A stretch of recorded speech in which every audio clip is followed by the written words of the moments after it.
من اجى الضريح سنة 2004 من جابوا الضريح الجديد هذا اللي كان الموجود بعد سقوط النظام.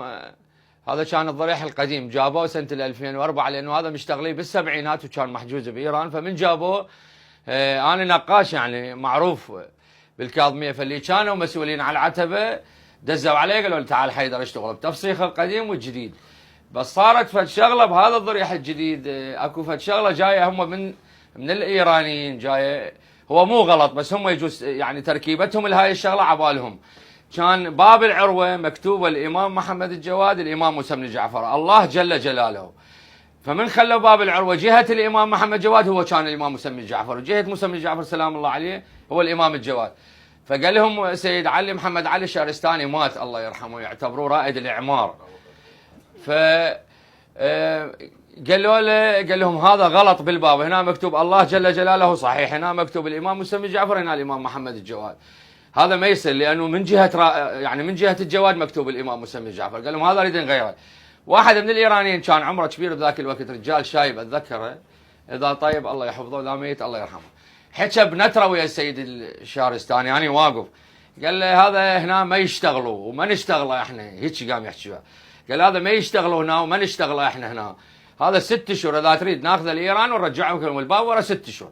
الدكتور الله يرحمه انزعج، فشافني اني ذاك الوقت يعني مو هالعمر قبل فد 20 سنه حريك واشتغل واعرف شلون ادق بسمار، لانه اللي يشتغل بايده يعرف اللي يشتغل هذا استاد لو مو استاد، من لزمه الشاكوش من لزمه المبرد، اذا باوع على الشخص اعرف هذا استاد لو مو استاد. قال لي حيدر تعال، قلت له نعم دكتور محمد علي الشهرستاني الله يرحمه. قلت له نعم دكتور. قال لي هاي الباب غلط دا تشوفه تنقاش. قلت له إيه. قال لي شغلك وين؟ يعني ما كان اكو بذاك الوقت نوكيا، ماكو موبايلات وبيها واتساب وصور هاي. قلت له لا مشتغل دكتور، هاي اللوحه في الصدفه كان اكو لوحه مشتغله بالتسعينات بس بالحضره موجوده معلقه ذهب ومينه. قلت له دكتور هذا شغلي. قال لي هذا شغلك؟ قلت له إيه. قال لي زين تعال حيدر، هاي الباب بيها غلط، دا تقرا الله جل جلاله وهنا الامام موسى بن جعفر هنا محمد جواد، جهه الامام محمد جواد مكتوب موسى بن جعفر. قال لي هاي اريد اغيرها. قلت لهم وقام يحكون وياي قالوا لي هاي 6 اشهر يلا نكملها وهنا ما يشتغلوها. قلت له انا واقف دكتور سمعت لهذا الرجال واقف دا يحكي وياه. قال لي تقدر تسوي؟ قلت له انا كنت اشتغل يعني اساعدهم بالعتبه شلون نقول موظف فخري. قلت له دكتور بس اريد اجازه فد 3 ايام حتى اخذها للمحل اشتغلها. قال لي خلاص خذها فسخها وخذها. اخذت بس الفضه القطع الكبار الفضه مال باب العروه. جيت لهنا انا اصفنت عليها شلون اشتغلها اصفنت الحمد لله. بعد الامام يريدني اشتغلها ماكو اني، الامام يريدني اشتغلها.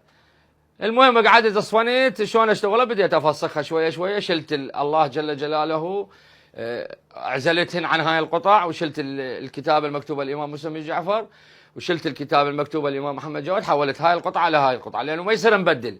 اذا بدل هاي القطعه يصير جل جلاله الله، واذا بدل هاي يصير بالعكس. المهم احفرت هاي لحمت هاي على هاي وضيعتها وانقشت اللي يراد انقشه حتى ما يبين الشغل نفسه. ما بي شغلات تلحيظات. ورا 3 ايام يومين ونص طبعا طولت بها هنا انا حتى بنت اتذكر بالدكان. وديت اياه ملفلفه بالورقه وطبيت السلام عليكم والسلام. انا طبيت للمكان اللي مفسخ بها الباب العروه، هو شافني من طبيت سلمت عليه قلت السلام عليكم دكتور. قلت معليش ما حكى وياي كل شيء. طبيت المهم شديتها بمكانها نفس اللي راد التفاصيل شديت. اجى الدكتور شافني دادق اخر بسمار قال لي ها؟ قلت له تفضل دكتور. شاف وقفتها طبعا باب العروه ثقيله صحت واحد وياي باب كبيره فضه وقفتها. يعني انا اول مره اشوف الدكتور يصافح واحد. قال لي بارك الله بيك. هاي كلش يعني انا ما ادري فاللحظه ذيك ما تتكرر.